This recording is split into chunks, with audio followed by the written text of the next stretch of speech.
Welcome to the Divinely Driven Results Show. My name is Elise Smith, Christian business strategist, and we get to empower Christian women entrepreneurs just like you to reach their sales goals by partnering with God, empowering their mindset, and utilizing biblical business strategy. Now, do you have a website, ladies? Because most of us do, but most of us have no idea how to really make it optimized for search engines. SEO is this thing that I think is kind of this cloud that most people don't understand. And so luckily for us, our guest is an expert at that. So you may have a website, but it's not showing up on Google searches, or you have a website and you're pretty sure that it's not fully set up for SEO, which was me until I worked with Lori here. And then you also may need SEO, but you don't understand exactly how to do that and what are the basics of SEO. So SEO is search engine optimization, and that is exactly what we're going to talk about here today. So stick around because you are going to love every tip that Lori gives us here today. So speaking of, I have an incredible guest. Her name is Lori Osborne, and she is the founder and chief solution architect for BizBolster Web Solutions. She designs websites and implements SEO to attract and build the know, like, and trust with prospects. Ooh, love that. Lori has over 30 years of experience in technology and has been a small business owner for over 15 years. So she understands the challenges small business owners face. She is married to the love of her life, and they live near Amelia Island in Florida with their two adorable fur babies. Speaking my language here, girl. Lori, thanks so much for being on the show. Thank you so much for having me. It's such a pleasure being here. Awesome. So how did you get started with BizBolster? Oh gosh, that's a little bit of a story. I'll keep it short. It was actually 2015, and I was a professional project manager for information technology. I was actually project managing websites, and I found out I had a brain tumor. It's a meningioma, benign meningioma. It sits right here on my pituitary. Basically, it just stopped me in my tracks. I found out I needed surgery to get it. My left eye was drooping, so I needed surgery to get it off the optical nerve, but they couldn't remove it because it's part of my carotid artery. Ooh. So after a couple of surgeries, one, they nicked the carotid, caused a brain bleed, didn't go well. I ended up with a lot of pain and a lot of just impact from the surgeries. I had a hard time communicating. I couldn't handle stress. I was using the wrong words, or I'm still like right now, I'm like, what are the words? What are the words? I do this all the time. No one else notices, but I do. So I took about a year to just figure out, if I don't go back to work, what can I do? Because there was no way I was going back to the corporate world. And I just started dabbling and discovered web design, which you would think, working in technology, I would have known for years that I was good at it. I'd never developed before. And I started with Squarespace because it's easy, and went, oh my God, this stuff is amazing. I mean, I fell in love immediately and started realizing that other small businesses, even though there's easy platforms, that doesn't mean everybody knows how to create a website. So 8 years later, here I am doing what I love, and I am so grateful for this tumor because I would not be here without it. Wow, that is such an incredible story. And to be grateful for something that is typically so bad, right? And that it was really difficult for you. It sounded like that. Oof, that gives me goosebumps and makes me want to cry, because it's so powerful what gratitude can do for you. I think when you start to really turn into and lean into that gratitude and that positivity, then God shows you the path that you're meant to be on. And that's exactly what he did for you. So that's so powerful. Thanks for sharing your story with us. Oh, you're very welcome. Very welcome. I am. I mean, it's, I feel like it's a story of resilience, and every day, I think about it, and I just try not to live in that fear of pain or worrying about it, and just stay in the joy of doing what I love. Wow, how beautiful. And you get to help so many people because of that, right? Yes, yeah. Absolutely. Awesome. So talk to me about SEO. What are some things that we, as regular entrepreneurs who are not developers, have no idea about SEO? Well, let me first define my definition of Yeah. SEO. To me, SEO is a science and an art of what we do to all areas of you. I mean, it's not just your website, it's you and your business being found online. And I call it an art and a science because unlike web design, it's not all creative. There's a lot of rules and a lot of understanding that we have to work with. And the other thing I'll stress is, unfortunately, because it is so different from web design, a lot of times you find web developers that know absolutely nothing about SEO. And the biggest thing that that we really strive to start with SEO is the website and how it was built. Because we know that web developers don't often know, there's a lot of rules involved in how the site was built that have to be in alignment with Google's algorithms. And I say Google because they're still the top search engine. So we really have to follow their algorithms and make sure we're building the site to align with that. And oftentimes those basics are missed. And it's not because they're bad web developers, they're just not educated in this key part. And I wouldn't expect half of them to be, because again, I have the gift of being both analytical and creative in my brain. And I also have a team that is really, really good at the stuff that I'm not good. That's the key, right? Yes. Yes. I love that. So, if we were to explain SEO to like a 5-year-old, because sometimes that's where we just start out at, because we just don't know. Help us understand what SEO is. I mean, we understand it's an art and a science, which I love how you said that, but even more breaking that down, what is SEO? It is being found online. That is, and ideally higher in the rankings than your competitors. You really, the vast majority, 75% of people they found will not go past the first page in searches. And as you can guess, the bulk of people are going to be in that top 5. So it's showing up. And what I really like to stress to small businesses, because I'm in the same boat. We're all competing against other big businesses, small businesses all around the country. So what I focus on for small businesses, we start with getting on maps, because think about it. When you do a search, you could do a search for web design near me. What's going to come up first under the ads is the map section, what we call the 3-pack, where it's the top 3 that come up in that area. So I may not show up first for web design in the country or even Jacksonville, Florida, but if you're in my area within a 10-mile radius and you put web design, I'm going to show up first, maybe second in that 3-pack, which means I'm always going to be at the top of the first page for those local. So that's SEO. It's showing up when someone does a search for what you do. Ooh, I love how simple you put that. I think that we can all understand that. And then the whole 3-pack concept, like you're just dropping golden nuggets already. I love it. So give us more here. What can we do to either check to make sure that our SEO is working, or tips to be able to improve our SEO? So there's a couple of ways. There is a free tool, and my SEO gurus might not like me sharing this, but I'm going to anyway.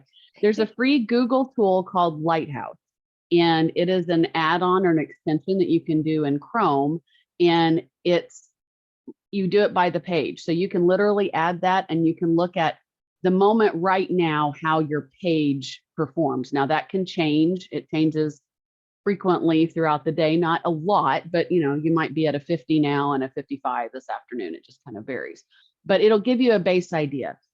We also have a lot of tools that we pay a lot of money for, where we can do an audit for you. And what our audit focuses on is what was done wrong or needs to be fixed or improved first in how your website was built. So I, at the end, will actually give you a link where you can have a free audit, and that will give you a very detailed idea of how your site is performing and the basics. And some of those basics are very simple. For example, every page in your website has to have a heading 1. And hopefully your platform supports that. Unfortunately, there are a few platforms that don't break down heading styles. So you have to have a heading 1 on every page, only one heading 1, not multiples. And then you need at least one heading 2. So you basically build it like a table of contents. You've got your top header, and then your heading 2, and then your subheading of a heading 3. So you think about it in that proper format. That's what Google wants to see. So that's the kind of thing that we're looking for is, did you build it that way? Do you have alt text added to your images? Are your images the right size? Because large images you don't want. So all those types of things we're looking at. Oh, okay. I just want to like take apart some of the things you just said. So Lighthouse is the Chrome extension, Lighthouse. Okay. Lighthouse. Awesome. So definitely check out Lighthouse, ladies. And then you were just talking about alt text. What is that? So alt text. So when you are working on a page, if you are on your own website and you're working on a page, every platform has an SEO area for that page. And almost every image has an SEO area where they want alt text. And I say almost. Some platforms, when you have an image that takes up the whole page or the whole space, like the whole row or the whole column, sometimes there's not alt text available. But alt text is alternative text. And the point of it is intended for disabled folks that are on the website using tools that for a blind person. So it's to help them use the tool. So their tool is going to read to them the website. And then when it gets to the image, if there's no alt text, it doesn't know what to tell the person it's looking at. So the alt text says, this is a woman sitting looking at a computer. And you do want it that detailed. You don't want to just say computer. You want it to be clear that this is what the person is doing. So it all falls under accessibility or ADA rules that we don't have to follow yet, but be prepared. I assume it's going to come down the road. It's already here for government sites. So be thinking this too, the more accessible you are, the more rules you follow for accessibility, automatically your SEO is going to improve because all those rules are in alignment with Google algorithms. And alt text is a specific requirement for SEO. I mean, it's one of the accessibility things that every tool will tell you if it's missing alt text. Wow, man, I'm just learning so much. So when it comes to pictures, I've always heard that you want to like have keywords that people are going to search in the alt text. Is that true then? Yes. Yes, I highly recommend using keywords. Yes. Okay, so you might want to say like woman sitting at a computer screen thinking about goals. Like how do you throw in the keywords? I mean, you could do that, and it's not critical because honestly, that is not going to be part of a search criteria, but it is helpful in the overall scheme of your SEO and definitely helpful for anybody depending on it for if they can't see. But I wouldn't stress too much in trying to get it perfect. Just making sure that you're saying, and if you have, if you just have a golden opportunity, like if I wanted to say something like, woman reading about SEO tips or, something like that, then I'm getting a keyword in there. But you don't want to be obnoxious about it or say things that aren't even remotely relevant to what they're actually doing. Okay, sounds good. I know it takes me back to my web TV days. I'm gonna totally date myself where we had web TV, and that was like the first computer that we owned in our house. And my dad and we built our own like Yahoo website, right? I swear everybody Ooh. had one, and we would put like keywords in the text, and it was like the same color as the background. It was so We had no idea what we were doing. We just thought that we're having fun with it. But I think that your tips are just absolutely amazing. And there's so many things that we don't realize make such a huge difference when it comes to the algorithms. Like those algorithms can make or break us. So, Yes. this can feel like a really overwhelming topic. I mean, you've just given us a couple of tips to implement, but what do you suggest? Like, what are people's first steps, and, where do you, what kind of tools do you have for us? Like, how do we get started with optimizing our website and, our presence online?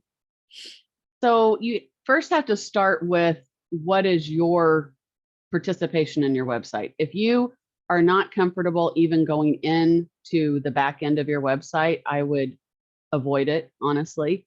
But if you are comfortable with it, or if you have someone you trust that does work on your website, I would start with kind of the top 10 things.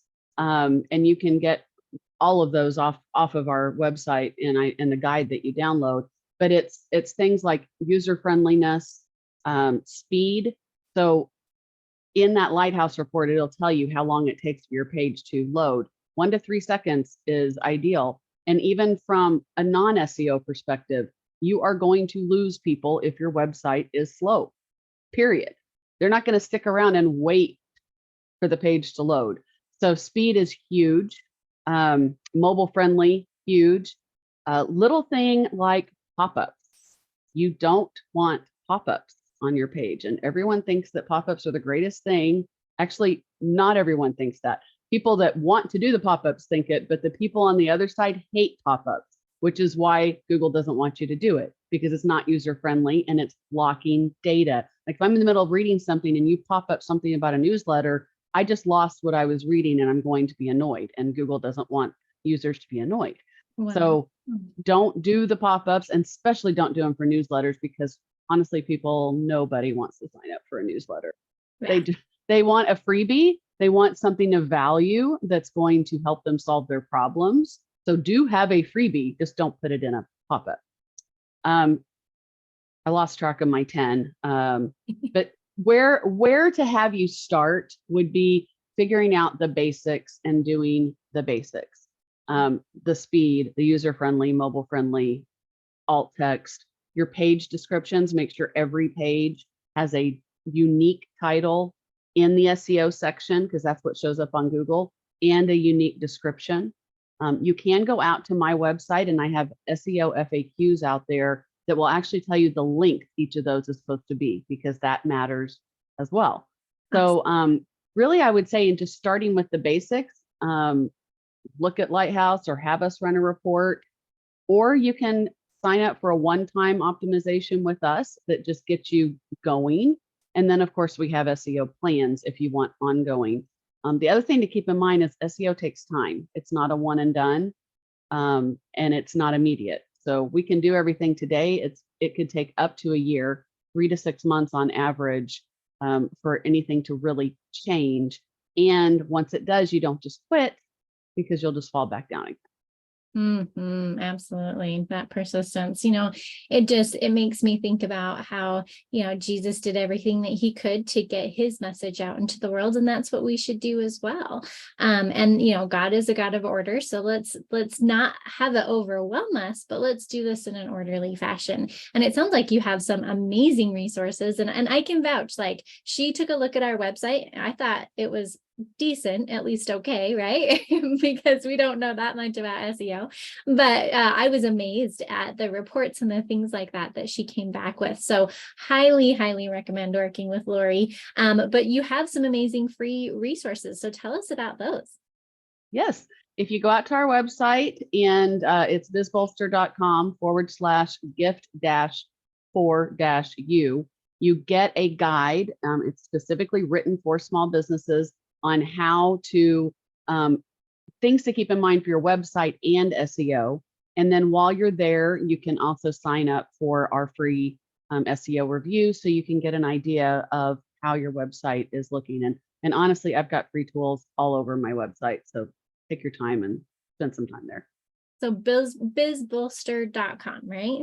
Yes, ma'am. Yes. Awesome. And we'll make sure to include all the links so that you guys have that. But wow, like I think SEO is one of those scary worlds that we're afraid to go into, but you make it fun and really actionable. And I really appreciate that, Lori. This has been a wonderful conversation, and I know it's helping a lot of ladies right now. You're very, very welcome. And just don't let it overwhelm you. Just take it, like she said, a little step at a time, understand it, and understand, you'll probably never be an expert at it, but if you have some basic understanding and know what to do as your pages are being built and you're adding things to your website, it's just so much more helpful that way. Let's get seen, ladies. We've got too good of a message for us to share and too good of products and services for us to not get out there in a big way. And SEO will help you do that. So, Lori, thanks so much for being on the show. Any last thoughts that you want to leave our audience with today? I think just be patient, be very patient, be diligent, and don't completely ignore this realm of your website. A website does no good if it's not found. It's like a store without a sign. Yeah, so true. We put so much time and energy into our websites and then they're not found, and it's heartbreaking. So let's not be that lady for sure. Well, this has been wonderful. I hope you guys have had some great aha moments when it comes to SEO. Make sure to go check out BizBolster.com for all of her amazing resources. And also, if you want more tips on how to grow your business in the Lord's way, connect with other Christian women entrepreneurs, and even advertise your business on Saturday's comment thread, check out our free Facebook group, Faithful Ladypreneurs. All right, guys, we will see you next time on Divinely Driven Results. Thank you.